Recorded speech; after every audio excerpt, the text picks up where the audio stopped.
ha faltado una apuesta firme por el deporte en todas sus vertientes, ¿no? Desde Canarias por el turismo, porque tiene un nivel de sacrificio, de esfuerzo a la persona mayor, porque también le quita determinados vicios, con lo cual hay otro trabajo que se ahorra, ¿no? en ese sentido. Yo creo que nos falta ser más ambiciosos, no sé si opinas lo mismo, en el deporte. Tenemos que ser más ambiciosos, tenemos que creer que podemos hacer más de lo que hacemos y que hay que apostar más para que seamos más y mejores. Al final, yo creo que en Canarias se hace un buen trabajo de base. Los niños y las niñas empiezan a hacer deporte y creo que las federaciones autonómicas hacen un buen trabajo, pero cuando miras a la parte de la tecnificación y del alto rendimiento, ahí perdemos fuelle, por lo que yo observo. Perdemos fuelle, las familias están ahí en esa primera fase, pero luego en el momento en el que quieres profesionalizarte, no existen las ayudas suficientes para que eso ocurra y las familias pueden llegar también a donde pueden llegar. Y la importancia de quizás de que debamos arriesgar más en el deporte es porque al final esos niños y esas niñas se fijan en referentes, ¿no? Y cuando tú tienes deportistas como una Mireia Belmonte en natación, que queda campeona olímpica, por ejemplo, eso puede despertar la curiosidad de cualquier niño o niña por hacer la natación y cualquier otro deporte. Si no hay esos referentes, es difícil que sembramos esas ganas, ¿no? de los niños y niñas para hacer deporte. Y cuando un niño y una niña hace deporte, pues tenemos un ciudadano más sano, probablemente.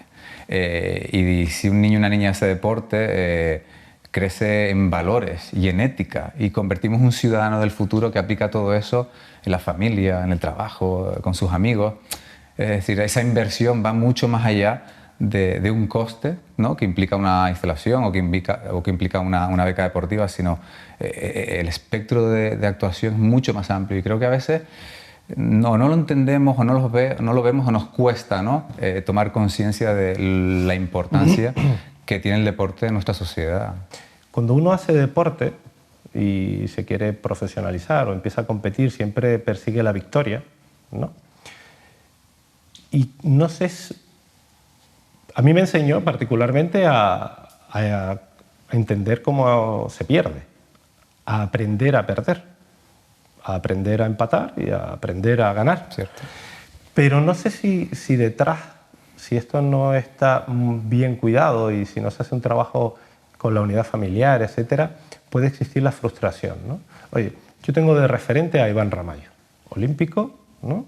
Quiero ser como él y si no lo consigo, no sé si detrás puede haber una parte de frustración en ese joven que quiere llegar a ser también ese atleta como mi referente en esta modalidad deportiva, ¿no? Es que esto que dices es interesante porque muchas veces ponemos el foco de atención en los resultados deportivos, ¿no? En las ayudas, resultados deportivos, y hacemos cálculos para ver qué deportistas reciben más o menos ayuda, instalaciones deportivas, y parece que todo el discurso se centra en eso. Pero cuando hablamos antes de la profesionalización del deportista, cuando deja de ser un niño y una niña y quiere ir a más, hay que hacer un acompañamiento de ese deportista en muchos ámbitos. En Canarias creo que hay un centro de atención al deportista que me parece muy bien que exista, pero que pone mucho más el foco en la parte médica, ¿no? Pero no solamente es eso el deportista, debe haber un acompañamiento psicológico, nutricional, biomecánico, de entrenadores y técnicos, médicos y fisioterapeutas de todas las ciencias del deporte que aporten valor a ese deportista para que le ayuden a crecer. Y cuando hablabas antes de la frustración y todo esto, acompañar al deportista en todas las transiciones vitales de su vida, y cuando digo transiciones vitales me refiero a cuando deja el instituto se va a la universidad, ¿no? Cuando de la universidad decide no incorporarse al mercado de trabajo para profesionalizarse e intentar ir a unos Juegos Olímpicos, cuando se retira del deporte y qué pasa con él cuando con 30, 35 años se retira y no ha trabajado, Claro. ¿no? O sea, hay una serie de fases de vital importancia que para no caer en cosas que han pasado en el pasado con algunos deportistas, por desgracia, ese acompañamiento es importante. Y si hay deportistas en el camino que no llegan, que he tenido compañeros que no han llegado, muchos, y han trabajado tan duro como yo, debemos acompañar también en esa fase. Es evidente que el deporte es una escuela de vida, aunque parezca un tópico decirlo, pero tú que lo has vivido también muy de cerca, sabes todo lo que implica practicar un deporte, de equipo individual, de trabajo en equipo, de partidos que pierdes o partidos que ganas, cuando te dejan en el banquillo, cuando eres titular, cuando te lesionas y de repente pierdes un año por completo. O sea, al final es un camino de muchos tropezones, de muchas caídas que te va forjando. Bueno, como tú que persona. eras de Valla, algún Nunca mejor tropezón. dicho. ¿Algún tropezón? Sí, sí, sí. Alguna muñeca rota también y algún par de operaciones, sí, sí, sí.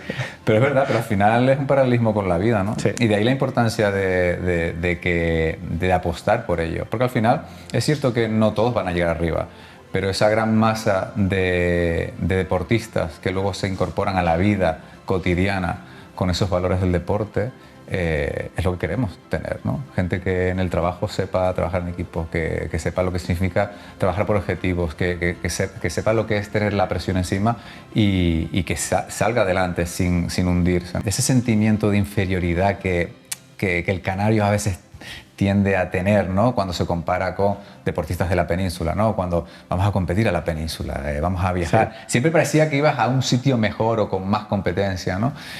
Y yo sí tuve la oportunidad de respirar esa sensación, ¿no? De que a lo mejor no era suficiente ir para allá, que a lo mejor no iban a ir bien las cosas.